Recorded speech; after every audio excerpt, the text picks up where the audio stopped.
바울이 보병들의 인도를 받은 다음에 안디드리바에 이르렀습니다. 그리고는 그 이튿날은 기병으로 하여금 바울을 호송하게 하였습니다. 그리고 가이사랴에 들어갔습니다. 편지를 총독에게 주었고 바울을 그 앞에 세웠습니다. 총독이 그 편지를 읽고서는 바울에게 묻습니다. 어디 사람이냐? 어느 영지 사람이냐? 물었습니다. 길리기아 사람이라고 하는 것을 알게 되었습니다. 그리고는 덧붙이를 않습니다. 고발하는 사람들이 오기까지는 헤롯 궁에 있으라고 그때 돼서야 듣겠다고 그렇게 이야기했습니다. 그리고는 이제 닷새가 지났습니다. 그만큼 긴박하게 바울을 호송해서 가이사랴에 데리고 간 것으로 보여집니다. 닷새가 지난 다음에야 대제사장 아나니아가 장로들과 한 변호사 더둘로와 함께 총독 앞에 왔습니다.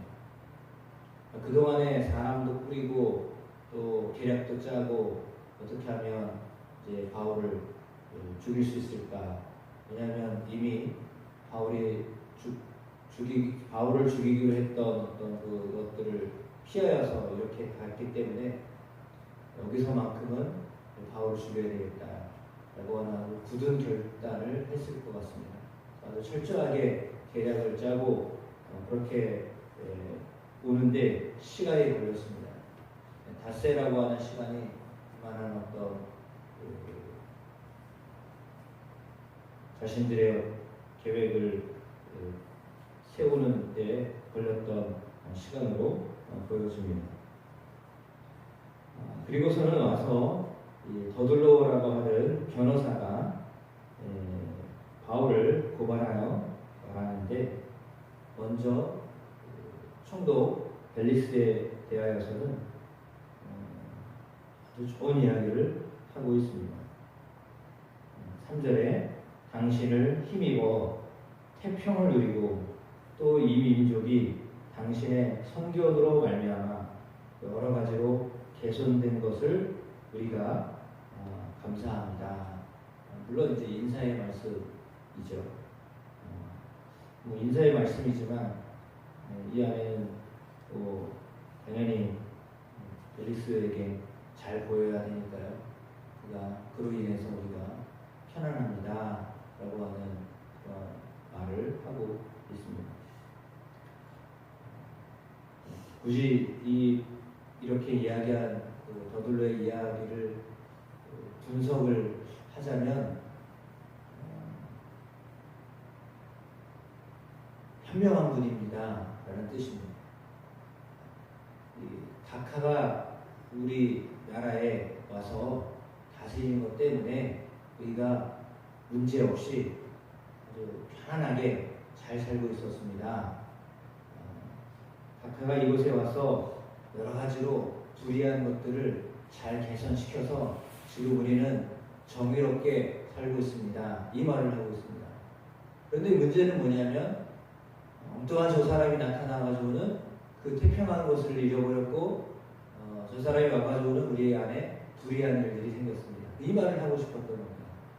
그러니까 벨릭스 각하에게 이야기했던 그 인사는 실제로 그랬다라기보다는 그것으로 당신이 만들어 놓은 이것들이 저 바울 때문에 다 엉클어졌습니다.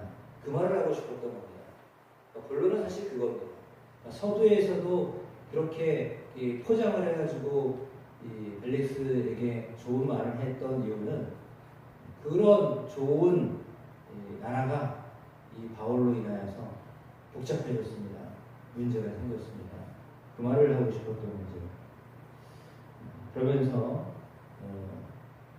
4절에 대강 여짜옵나니 관영하여 들으시기를 원합니다. 그러니까 좀 참아달라는 얘기죠. 그리고는 5절에 바울을 5절과 6절에 간략하지만 핵심적으로 이야기를 하고 있는데 바울은 전염병 같은 사람입니다. 우리가 뭐 코로나를 지금도 겪고 있지만 얼마나 많이 힘들었습니까? 전염병과 같다라고 그렇게 이야기했습니다. 이제 막을 수가 없다는 거죠. 사실 그러면 전염병을 없애려면 어떻게 해야 되느냐? 격리를 시켜야 되는데 방법은 그거밖에 없잖아요. 격리를 시켜야 되는데 격리를 시키는 가장 최대한의 방법은 사실은 차마 그 말을 못하겠지만 죽이는 겁니다. 그래야 그것이 끝나는 거죠. 그렇게 하고 싶은 마음이 그들 안에 있었던 겁니다. 그로 인하여서 흩어졌던 유대인들이 다 소유하게 되었다.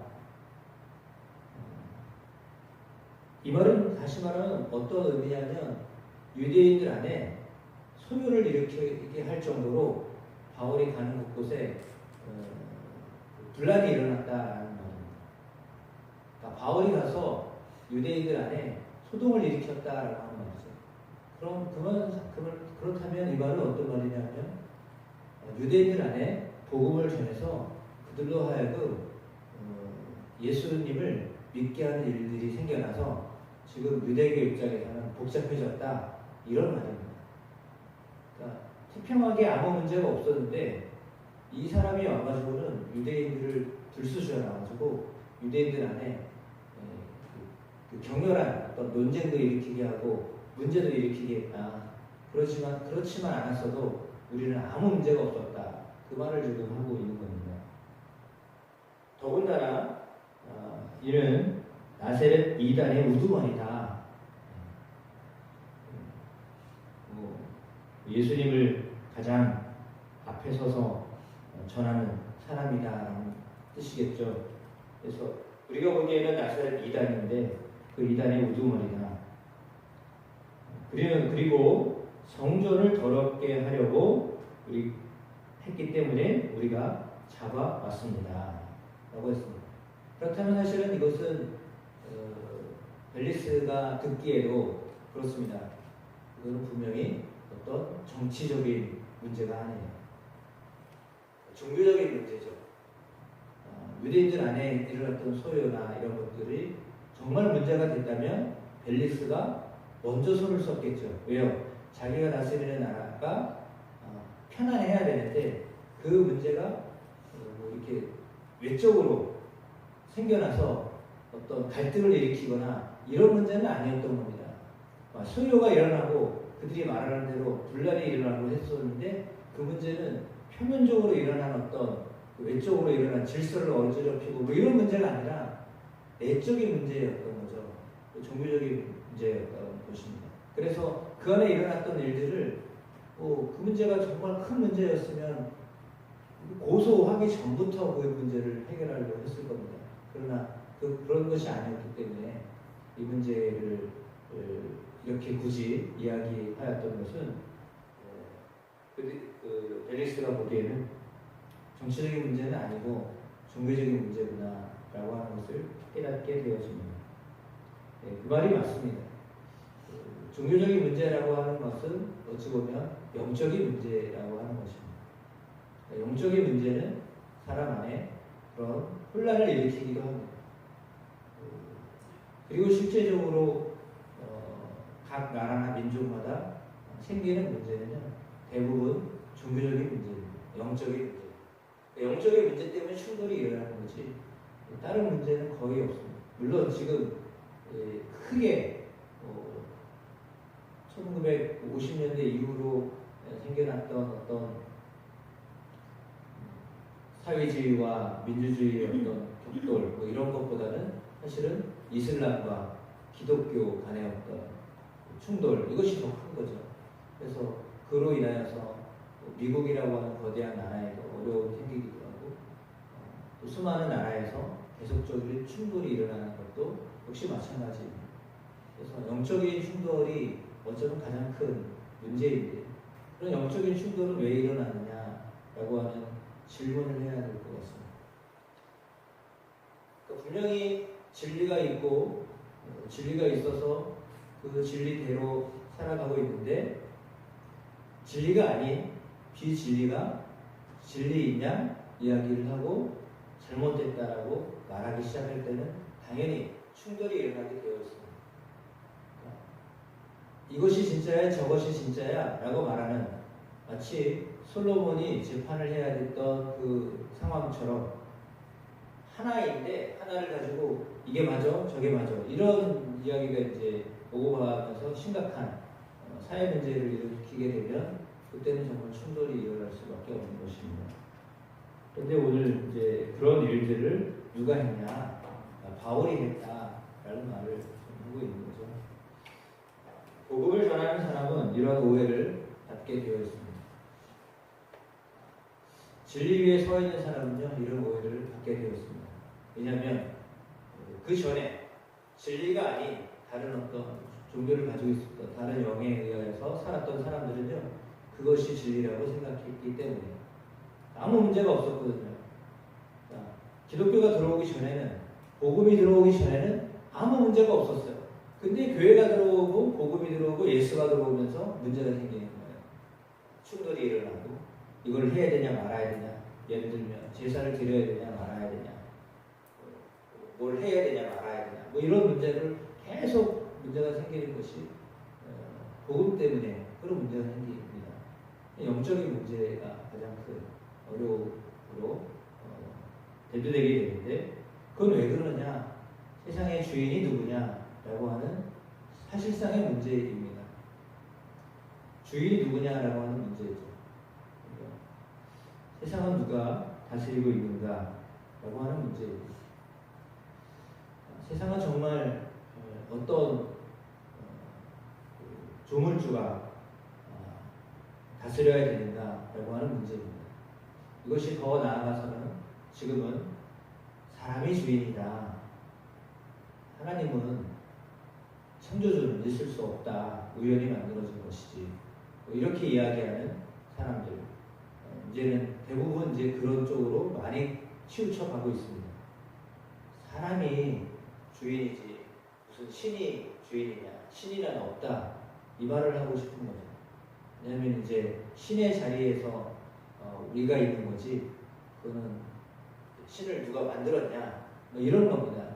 그러니까 대부분의 신들은 사실은 사람이 만들었습니다. 자기의 필요를 위해서 만든 것이 신입니다. 우상은 다 사람이 손으로 만든 겁니다. 사람 손이 만든 거지 본래부터 있었던 것이 아니에요. 다 사람이 자기를 위해서 만든 겁니다. 자기 필요를 채우려고 만든 것이 우상입니다. 근데 하나님은 뭔가를 만들지 말라고 하셨잖아요.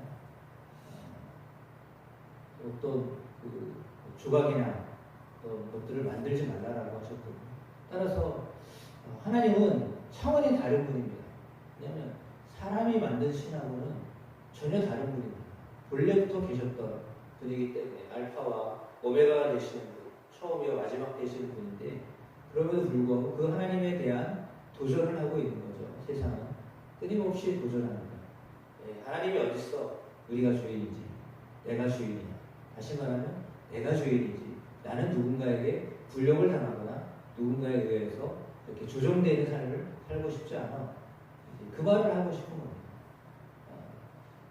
사단은 끊임없이 그 말을 합니다. 그리고 대부분의 사람들이 그 말을 상당히 좋아합니다. 왜냐하면 그러나 분명하게 알아야 될 것이 있습니다.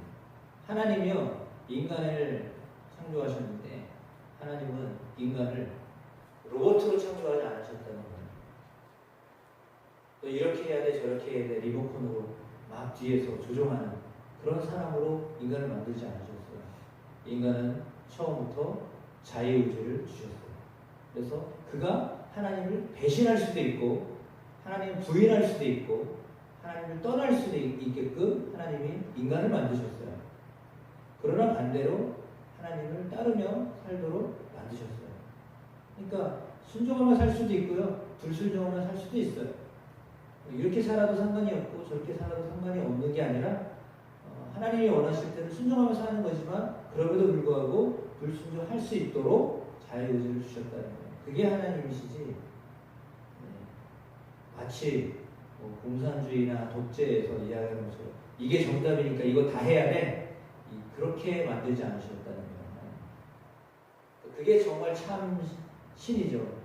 자유할 수 있도록, 자유롭게 선택할 수 있도록 하는 것이 참 신이지. 이게 정답이야, 이거 아니면 다 잘못된 거거든, 이 말을 하는 것은 사실 그게 정말 거짓이라는 얘기예요. 우리가 정말 분별을 해야 되는데, 영적으로 그리스도 안에서 참 자유를 얻을 수 있고 진리가 우리를 자유케 하신다는 그런 은혜 가운데 늘 살아가는 저나 여러분 모두가 되기를 주님의 이름으로 축복합니다. 그래서 예수는 우리에게 그 자유를 주시는 분이십니다. 그 자유함을 얻게 하시는 분이십니다. 그 자유함 가운데서 하나님을 찬양하고 하나님을 높이며 살아가도록 인도하시는 분이신데, 그 예수님을 전하다 때로는 이렇게 어려움을 당하기도 합니다. 이해되지 않는 일들을 당할 수도 있습니다. 그러나 그럼에도 불구하고 하나님이 함께 하셨었다, 함께 하셨다, 함께 하고 계시다 라는 것을 놓치지 않는